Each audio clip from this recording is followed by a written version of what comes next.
Capítulo 1. Sección general. Número 1. Estructura y funciones del Estado. De acuerdo a nuestra Constitución Política de la República, el Estado de Chile se divide en Gobierno, Administración o Poder Ejecutivo, Congreso Nacional o Poder Legislativo y Poder Judicial, a través de los cuales se cumplen los fines del Estado. Son las denominadas funciones del Estado, que son tres: la función legislativa, la función ejecutiva y la función jurisdiccional.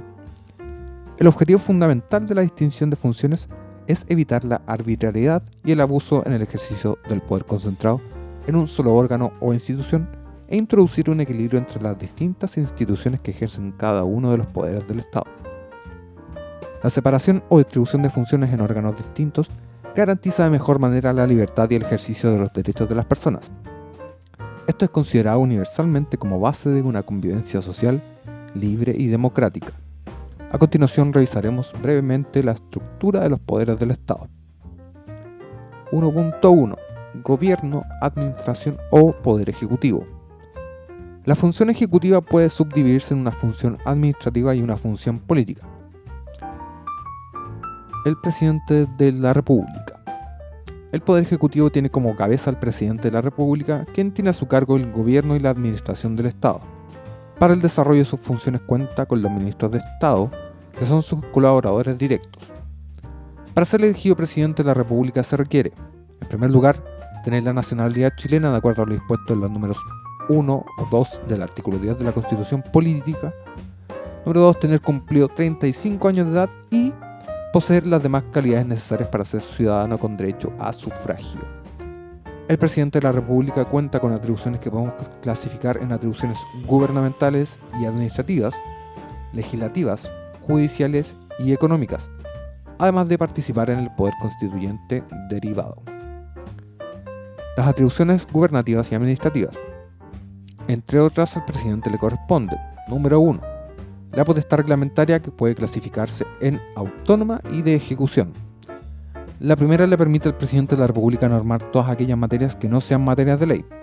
En tanto, la potestad reglamentaria de ejecución es aquella que permite dictar normas para complementar o detallar las leyes, a fin de que ellas lleguen a producir sus efectos. Número 2. Nombrar y remover a su voluntad a los ministros de Estado, subsecretarios, delegados presidenciales y a los cargos de su exclusiva confianza al interior de la administración del Estado. Número 3. Designar a los embajadores y ministros diplomáticos y a los representantes del país ante los organismos internacionales. Número 4. Nombrar al Contralor de la República con acuerdo del Senado. Número 5. Designar y remover a los comandantes en jefe del Ejército, de la Armada, de la Fuerza Aérea y al General Director de Carabineros. Número 6. Disponer de las fuerzas de aire, mar y tierra, organizarlas y distribuirlas de acuerdo con las necesidades de la seguridad nacional. Número 7. Asumir en caso de guerra la jefatura suprema de las Fuerzas Armadas. Número 8. Declarar la guerra previa autorización por ley, debiéndose dejar constancia de haber oído al Consejo de Seguridad Nacional. Número 9. Conducir las relaciones políticas con las potencias extranjeras y organismos internacionales y llevar a cabo las negociaciones, concluir, firmar y ratificar los tratados que estime convenientes para los intereses del país, los que deberán ser sometidos a la aprobación del Congreso Nacional. Las atribuciones legislativas del presidente de la República. Estas, a su vez, se pueden clasificar en atribuciones legislativas directas, que son aquellas que dicen relación con el proceso de formación de la ley, y las atribuciones legislativas indirectas, que dicen relación con la integración y funcionamiento del Congreso Nacional. Las atribuciones legislativas directas son la iniciativa exclusiva para las materias establecidas en la Constitución Política y que solo puede, en consecuencia, iniciar su discusión en el Congreso Nacional por mensaje del Ejecutivo, como por ejemplo aquellas que se refieren a gastos del presupuesto nacional. También puede tomar parte en el debate de los proyectos de ley en las cámaras del Congreso Nacional a través de los ministros de Estado, calificar las urgencias con las que deben ser considerados los proyectos en cada trámite legislativo, ejercer el derecho de veto, promulgar las leyes y ordenar su publicación en el diario oficial. En tercer lugar, puede dictar, previa delegación de facultad del Congreso Nacional, decretos con fuerza de ley sobre las materias que señala la Constitución. También puede convocar a plebiscito en caso de que el Congreso Nacional insista por 2/3 de los miembros de cada Cámara en aprobar un proyecto de reforma constitucional vetado por el presidente de la República. Facultades en el ámbito del Poder Judicial. Entre ellas cabe mencionar la facultad de otorgar indultos particulares en los casos que determina la ley, nombrar a los magistrados y fiscales judiciales de las Cortes de Apelaciones y a los jueces letrados, a proposición de la Corte Suprema y de las Cortes de Apelaciones respectivamente, y a los magistrados y fiscales judiciales de la Corte Suprema, todo ello conforme a lo prescrito en la Constitución. Respecto a sus atribuciones económicas, cabe destacar que al presidente de la República le corresponde cuidar de la recaudación de las rentas públicas y decretar su inversión con arreglo a la ley de presupuestos del sector público. Ahora vamos con la administración del Estado, que está constituida por los ministerios, las delegaciones presidenciales, las gobernaciones y los órganos y servicios públicos creados para el cumplimiento de la función administrativa, incluidos la Contraloría General de la República, el Banco Central, las Fuerzas Armadas y las Fuerzas de Orden y Seguridad Pública, los gobiernos regionales, las municipalidades y las empresas públicas creadas por ley.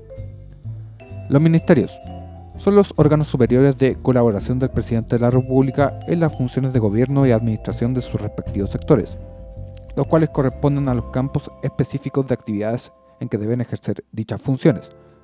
Su función principal es proponer y evaluar las políticas y planes sectoriales, estudiar y proponer las normas aplicables a los sectores a su cargo, velar por el cumplimiento de las normas dictadas, asignar recursos y fiscalizar las actividades del respectivo sector.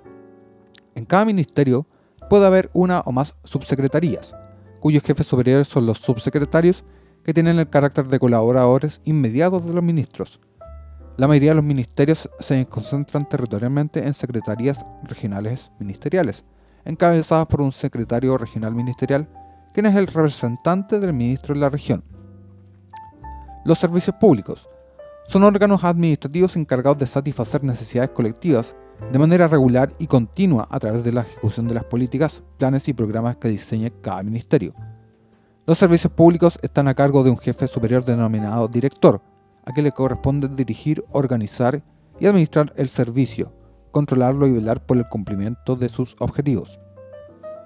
Las superintendencias son en general servicios públicos que se relacionan con el gobierno central a través de los ministerios respectivos. Su principal función es fiscalizar el cumplimiento de las normativas de un determinado sector, contando con las facultades normativas fiscalizadoras y sancionadoras. Las superintendencias están a cargo de un jefe superior denominado superintendente, a quien le corresponde dirigir, organizar y administrar el servicio, controlarlo y velar por el cumplimiento de sus objetivos. La Contraloría General de la República es el organismo superior de fiscalización de la administración del Estado contemplado en la Constitución Política. La labor de la Contraloría es eminentemente fiscalizadora de carácter jurídico, contable y financiero, pues está destinada a cautelar el principio de legalidad, es decir, verificar que los órganos de la administración del Estado actúen dentro del ámbito de sus atribuciones y con sujeción a los procedimientos que la ley contempla. Las municipalidades son corporaciones autónomas de derecho público con personalidad jurídica y patrimonio propio, cuya finalidad es satisfacer las necesidades de la comunidad local y asegurar su participación en el progreso económico, social y cultural de las respectivas comunas. Están constituidas por un alcalde y un consejo comunal electos directamente por un periodo de 4 años, renovable. La municipalidad es asesorada por un consejo económico y social comunal, integrado por representantes de las actividades y organizaciones comunales importantes. El Congreso Nacional o Poder Legislativo. La función legislativa tiene esencialmente el cometido de la creación, modificación o supresión de normas. La función legislativa en nuestro país es ejercida principalmente por el Congreso Nacional, conformado de una Cámara de Diputados y un Senado, cada uno con su respectivo presidente. La Cámara de Diputados. El contexto de la vigencia de la Ley 20.840, que sustituye el sistema electoral binominal, la Cámara de Diputados estará integrada por 155 diputados que duran 4 años en el ejercicio de sus cargos, con posibilidad de reelección. Para ser elegido diputado se requiere ser ciudadano con derecho a sufragio, tener cumplido 21 años de edad, haber cursado enseñanza media o equivalente y tener residencia en la región a la que pertenezca el distrito electoral durante un plazo no inferior a 2 años contados hacia atrás desde el día de la elección. La Cámara de Diputados tiene por función esencial participar en la elaboración de las leyes y tiene como funciones exclusivas fiscalizar los actos del gobierno e iniciar las acusaciones constitucionales, así como la ley de presupuestos, y toda legislación relativa a tributos y reclutamiento debe discutirse primero en la Cámara de Diputados. El Senado. En el contexto de la vigencia de la Ley 20.840, que sustituye el sistema electoral binominal, el Senado estará integrado por 50 senadores, que duran 8 años en el ejercicio de sus cargos, con posibilidad de reelección. Para ser elegido senador se requiere ser ciudadano con derecho a sufragio, haber cursado la enseñanza media o equivalente y tener cumplidos 35 años de edad al día de la elección. La principal función del Senado es la de concurrir conjuntamente con la Cámara de Diputados a la formación de las leyes.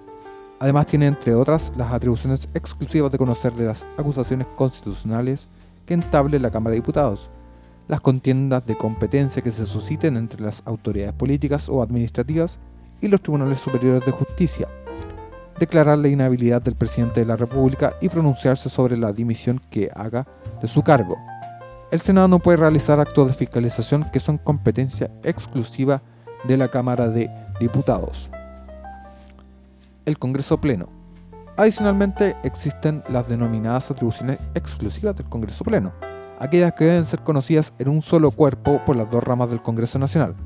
Por ejemplo, en caso de vacancia del cargo de presidente de la República, el Congreso Pleno podrá elegirlo, siempre que falte menos de 2 años para la próxima elección general presidencial. Ahora vamos con lo que es el proceso de formación de las leyes. La principal función del Congreso Nacional es debatir y aprobar las leyes. Nuestra Constitución Política de la República no define expresamente lo que debe entenderse por ley. Sin embargo, la considera como toda norma de carácter general y obligatoria que estatuye las bases esenciales de un ordenamiento jurídico. Esto según se desprende del artículo 63, número 20 de la misma Constitución. Las leyes pueden tener origen tanto en la Cámara de Diputados como en el Senado, por mensaje que dirija el presidente de la República o por moción de cualquiera de sus miembros. El proceso legislativo está conformado por etapas sucesivas que son las siguientes. En primer lugar, la iniciativa. Es la etapa en que comienza el primer impulso para que una proposición sea analizada por el Congreso Nacional. Ello significa elaborar un proyecto que sea susceptible, por su forma y por su contenido, de convertirse en ley.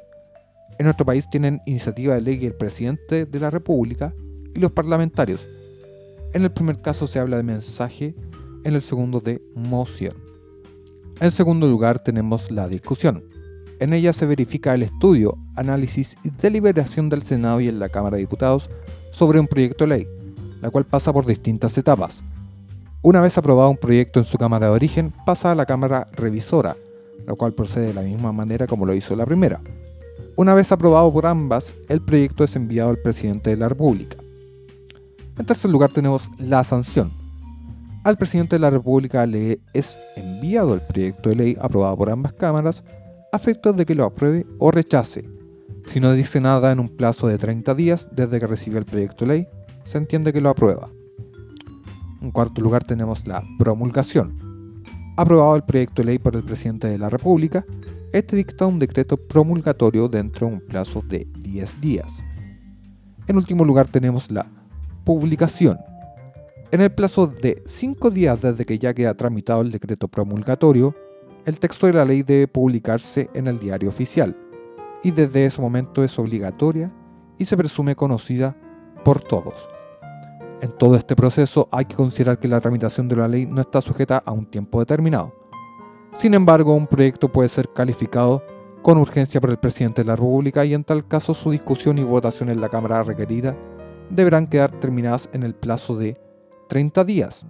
Si la calificación fuere de suma urgencia, ese plazo será de 15 días y si se solicitare discusión inmediata, será de 6 días.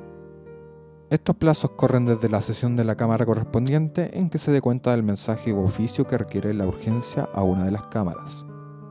La participación ciudadana en la formación de las leyes. Cada vez más relevante es la participación que tienen los ciudadanos en el proceso de formación de la ley a través de los procesos de consulta ciudadana a iniciativa del Congreso Nacional, así como la invitación de ciudadanos interesados o de organizaciones para escuchar su opinión en las distintas comisiones del Congreso Nacional. También tenemos la invitación de personas como opinión experta durante la tramitación del proyecto de ley y cualquier instancia en que los ciudadanos transmiten su interés en que se legisle sobre una materia en particular. 1.3. Poder Judicial. La función jurisdiccional tiene por finalidad conocer resolver y hacer ejecutar lo juzgado. Así, a los tribunales, que son los órganos que ejercen la función jurisdiccional, les corresponde conocer de las causas civiles y criminales, resolverlas y hacer ejecutar lo juzgado, lo que tiene efectos relativos, esto es, solo aplicables para el caso particular y no para la generalidad de casos similares. Esta función jurisdiccional que desempeñan los tribunales de justicia les permite hacer ejecutar lo juzgado, para lo cual pueden impartir órdenes directas a la fuerza pública o ejercer los medios de acción conducentes de que dispusieren. Es la denominada fuerza de imperio de los tribunales de justicia. Los tribunales de justicia se encuentran distribuidos en todo el territorio del Estado y ejercen sus atribuciones y competencias dentro de los límites territoriales que les corresponden según la Constitución Política de la República y las leyes. La actuación de los tribunales de justicia está informada de los principios de independencia, legalidad, territorialidad, pasividad, inamovilidad, inexcusabilidad, responsabilidad y publicidad, los cuales a continuación pasaremos a revisar. En primer lugar, el principio de independencia. Este es un principio esencial del Estado de Derecho que otorga independencia al Poder Judicial respecto a los demás poderes del Estado, para así dar cabal cumplimiento a las funciones que la Constitución y las leyes les encomienden. En segundo lugar, el principio de legalidad. Este principio supone, en primer lugar, que los tribunales deben estar establecidos por ley y segundo, que los tribunales conocen las causas y fallan conforme a esta misma. En tercer lugar, el principio de territorialidad. Implica en cuanto principio que cada tribunal ejerce sus funciones en un determinado territorio de la República, con excepción de la Corte Suprema que tiene jurisdicción sobre todo el territorio nacional. En cuarto lugar, el principio de pasividad, que supone que, por regla general, los tribunales actúan a requerimiento de parte, salvo las excepciones legales, como por ejemplo la oficialidad que exige de los tribunales de familia en casos en que existe vulneración de los derechos de un niño, niña o adolescente. En quinto lugar tenemos el principio de inamovilidad. Está relacionado estrechamente con el principio de independencia de las funciones judiciales, ya que pretende resguardar que los tribunales de justicia puedan actuar con libertad e imparcialidad a través de otorgarle estabilidad a los jueces en su desempeño como tales. Sin embargo, la inamovilidad de los jueces no es absoluta, y la cesación de los jueces en sus funciones tiene lugar por haber cumplido 75 años de edad, por incapacidad legal sobreviviente, por renuncia o por ser depuestos de sus destinos por causa legalmente sentenciada. En sexto lugar está el principio de inexcusabilidad. Este principio establece que los jueces deben resolver siempre los asuntos de su competencia sometidos a su consideración, aun ante ausencia de ley al respecto, debiendo en tal caso aplicar el espíritu general de la legislación y la equidad natural. Al respecto, nuestra Carta Fundamental señala que, reclamada su intervención en forma legal y en negocios de su competencia, no podrán excusarse de ejercer su autoridad ni aun por falta de ley que resuelva la contienda o asuntos sometidos a su decisión. En séptimo lugar tenemos el principio de responsabilidad, que es otro principio básico del Estado de Derecho. No puede haber ninguna autoridad u órgano del Estado liberado de responsabilidad por los actos que ejecuten dentro de sus funciones.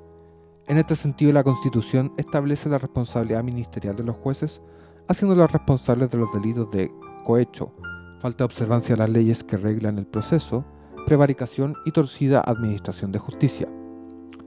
Y en octavo lugar tenemos el principio de publicidad. En virtud de este principio, los actos de los tribunales son públicos para los terceros, salvo las excepciones expresamente establecidas por la ley, referidas por ejemplo a proteger la presunción de inocencia, datos personales de los litigantes o cuestiones que involucren la seguridad interior del Estado. Proseguimos con la organización y funcionamiento del Poder Judicial. El Poder Judicial está conformado jerárquicamente por la Corte Suprema, Cortes de Apelaciones y Juzgados de Letras. Tiene una estructura jerárquica piramidal, en cuya base se encuentran los tribunales de primera instancia, siguiendo en línea ascendente hacia las Cortes de Apelaciones y en la cúspide de la estructura, la Corte Suprema. La excelentísima Corte Suprema es el más alto tribunal del país, abarcando su jurisdicción a todo el territorio de la República. Le corresponde ejercer la superintendencia directiva, correccional y económica de todos los tribunales de la nación, excluyendo el Tribunal Constitucional, el Tribunal Calificador de Elecciones, los tribunales electorales regionales y los tribunales militares en tiempos de guerra. Además, le corresponde conocer de los recursos procesales, casación, apelación, queja y revisión, entablados contra resoluciones de los tribunales inferiores, uniformando la interpretación de la ley, generando jurisprudencia que, en casos análogos, puede ser seguida por los tribunales de inferior jerarquía. Está compuesta por 21 miembros, cada uno de los cuales recibe el nombre de ministro, uno de los cuales es su presidente, elegido por los propios ministros, y dura 2 años en sus funciones, no pudiendo ser reelegido. La Corte Suprema de Justicia funciona dividida en salas especializadas o en pleno, según lo determina la ley para las materias que le corresponde conocer. Corresponderá a la Corte Suprema, mediante auto acordado, establecer cada 2 años las materias de que conocerá cada una de las salas en que ésta se divida, tanto en funcionamiento ordinario como extraordinario. Al efecto, especificará la o las salas que conocerán de materias civiles, penales, constitucionales, contencioso-administrativas, laborales, de menores, tributarias u otras que el propio tribunal determine. Por otro lado, tenemos las Cortes de Apelaciones. En nuestro país existen 17 Cortes de Apelaciones, las que tienen asiento en Arica, Iquique, Antofagasta, Copiapó, La Serena, Valparaíso, Santiago, San Miguel, Rancagua, Talca, Chillán, Concepción, Temuco, Valdivia, Puerto Montt, Coyhaique y Punta Arenas. Cada Corte de Apelaciones tiene su propio territorio jurisdiccional y el número de miembros que les designa la ley. Los miembros de las Cortes de Apelaciones reciben el nombre de ministros. Cada corte ejerce su jurisdicción sobre un cierto territorio compuesto por un conjunto de provincias o una región. Actualmente solo la octava región y la metropolitana poseen 2 cortes de apelaciones. Al igual que la Corte Suprema, las Cortes de Apelaciones funcionan en salas o como tribunal pleno. En general podemos decir que las materias entregadas al conocimiento de una Corte de Apelaciones son los recursos de apelación deducidos en contra de las resoluciones pronunciadas en primera instancia. Es por ello que las Cortes de Apelaciones reciben el nombre de Tribunal de Apelación o de segunda instancia. Los tribunales de primera instancia. En la base del Poder Judicial se encuentran los tribunales de primera instancia, que son, salvo excepciones, los primeros en ser llamados a conocer de los distintos asuntos que se han judicializado. Actualmente los tribunales de primera instancia están integrados por, en primer lugar, los juzgados de letras en lo civil, que son los llamados a resolver asuntos de naturaleza contenciosa o no contenciosa civil. Destacan los juicios ordinarios por incumplimiento de contratos, por indemnización de perjuicios, juicios de arrendamiento, etc. La estructura organizacional se compone de un juez, un secretario y funcionarios de apoyo administrativo. En virtud del artículo 47 del Código Orgánico de Tribunales, tratándose de juzgados de letras que cuenten con un juez y secretario, las Cortes de Apelaciones podrán ordenar que los jueces se aboguen de un modo exclusivo a la remediación de una o más materias determinadas de competencia de su tribunal, cuando hubiere retardo en el despacho de los asuntos sometidos al conocimiento del tribunal o cuando el mejor servicio judicial así lo exigiere. Al juzgado civil le corresponde conocer de todas las causas civiles de comercio y de minas, y se entiende por causas de minas aquellas en que se ventilan derechos regidos especialmente por el Código de Minería. En segundo lugar tenemos los juzgados de garantía, a los cuales corresponde el conocimiento de los delitos, la aplicación de las penas, la protección a los ofendidos y en general garantizar los derechos de todos los intervinientes del proceso penal. Los juzgados de garantía son tribunales compuestos por uno o más jueces con competencia en un mismo territorio jurisdiccional, que actúan y resuelven unipersonalmente los asuntos sometidos a su conocimiento. Se encuentran bajo la supervigilancia de las Cortes de Apelaciones. A los juzgados de garantía les corresponde, en primer lugar, asegurar los derechos del imputado y demás intervinientes en el proceso penal de acuerdo a la Ley Procesal Penal. En segundo lugar, dirigir personalmente las audiencias que procedan de conformidad a la Ley Procesal Penal. En tercer lugar, dictar sentencia cuando corresponda en los procedimientos simplificados y abreviados que contempla la Ley Procesal Penal. En cuarto lugar, conocer y fallar las faltas penales de conformidad con el procedimiento contenido en la Ley Procesal Penal. Después, conocer y fallar, conforme a los procedimientos regulados en el título primero del libro cuarto del Código Procesal Penal, las faltas e infracciones contempladas en la ley de alcoholes, cualquiera sea la pena que ella les asigne. También corresponde hacer ejecutar las condenas criminales y las medidas de seguridad y resolver las solicitudes y reclamos relativas a dicha ejecución de conformidad a la Ley Procesal Penal y conocer y resolver todas las cuestiones y asuntos que le encomienda el Código Orgánico de Tribunales, la Ley Penal y la Ley de Responsabilidad Penal Adolescente. En tercer lugar tenemos los tribunales de juicio oral en lo penal. Son tribunales colegiados de primera instancia. Los tribunales de juicio oral en lo penal funcionan en una o más salas integradas por 3 miembros. Sin perjuicio de lo anterior, podrán integrar también cada sala otros jueces en calidad alternos, con el solo propósito de subrogar, si fuere necesario, a los miembros que se vieren impedidos de continuar participando en el desarrollo del juicio oral, en los términos que contemplan los artículos 76, inciso final, y 281, inciso quinto del Código Procesal Penal. Cada sala está dirigida por un juez presidente de sala. La integración de las salas de estos tribunales, incluyendo los jueces alternos de cada una, se determina mediante sorteo anual que se efectúa durante el mes de enero de cada año. A los tribunales de juicio oral en lo penal les corresponde, en primer lugar, conocer y juzgar las causas por crimen o simple delito, salvo aquellas relativas a simples delitos cuyo conocimiento y fallo corresponde a un juez de garantía. En segundo lugar, resolver en su caso sobre la libertad o prisión preventiva de los acusados puestos a su disposición. En tercer lugar, resolver todos los incidentes que se promuevan durante el juicio oral y conocer y resolver los demás asuntos que la ley procesal penal y el sistema de justicia militar les encomiende. Los tribunales de juicio oral en lo penal se encuentran sometidos a la supervigilancia de las Cortes de Apelaciones. En cuarto lugar tenemos los juzgados de familia, que conocen la mayor parte de los asuntos de familia, aquellos en que se ve implicado un niño, niña o adolescente, y las cuestiones relativas a violencia intrafamiliar que no sean constitutivas de delito. Los juzgados de familia tendrán el número de jueces que para cada caso señala la Ley 19.968, y contarán además con un consejo técnico, un administrador y una planta de empleados de secretaría, y se organizarán en unidades administrativas. A los juzgados de familia les corresponde conocer, entre otras materias: número 1, las causas relativas al derecho de cuidado personal de los niños, niñas o adolescentes. Número 2, las causas relativas al derecho y el deber del padre o de la madre que no tenga el cuidado personal del hijo a mantener con este una relación directa y regular. Número 3, las causas relativas al ejercicio, suspensión o pérdida de la patria potestad. Número 4, las causas relativas al derecho de alimentos. Número 5, todos los asuntos en que aparezcan niños, niñas y adolescentes gravemente vulnerados o amenazados en sus derechos, respecto a los cuales se requiera adoptar una medida de protección. Número 6, las acciones de filiación y todas aquellas que digan relación con la constitución o modificación del estado civil de las personas. Número 7, la autorización de salida de niños, niñas o adolescentes del país en los casos en que corresponda de acuerdo con la ley. Número 8, las causas relativas al maltrato de niños, niñas o adolescentes. Número 9, el procedimiento de adopción. Número 10, las acciones de separación, nulidad y divorcio reguladas en la ley de matrimonio civil. Número 11, los actos de violencia intrafamiliar. Quinto lugar, los juzgados laborales, que son competentes para conocer de las causas laborales, es decir, aquellos que se suscitan entre trabajadores y empleadores. Las materias de las cuales estos tribunales son competentes para conocer son: número 1, las cuestiones suscitadas entre trabajadores y empleadores por aplicación de las normas laborales o derivadas de la interpretación y aplicación de los contratos individuales o colectivos del trabajo o de las convenciones y fallos arbitrales en materia de trabajo. 2. Las cuestiones derivadas de la aplicación de las normas sobre organización sindical y negociación colectiva que la ley entrega al conocimiento de los juzgados de letras del trabajo. Número 3. Las cuestiones derivadas de la aplicación de las normas de previsión o seguridad social planteadas por pensionados, trabajadores activos o empleadores, salvo en lo referido a la revisión de las resoluciones sobre declaración de invalidez o del pronunciamiento sobre el otorgamiento de licencias médicas. Número 4.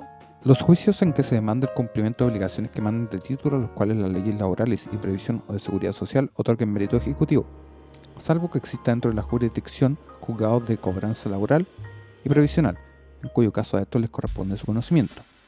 Número 5. Las reclamaciones que procedan contra resoluciones dictadas por autoridades administrativas en materias laborales, previsionales o de seguridad social.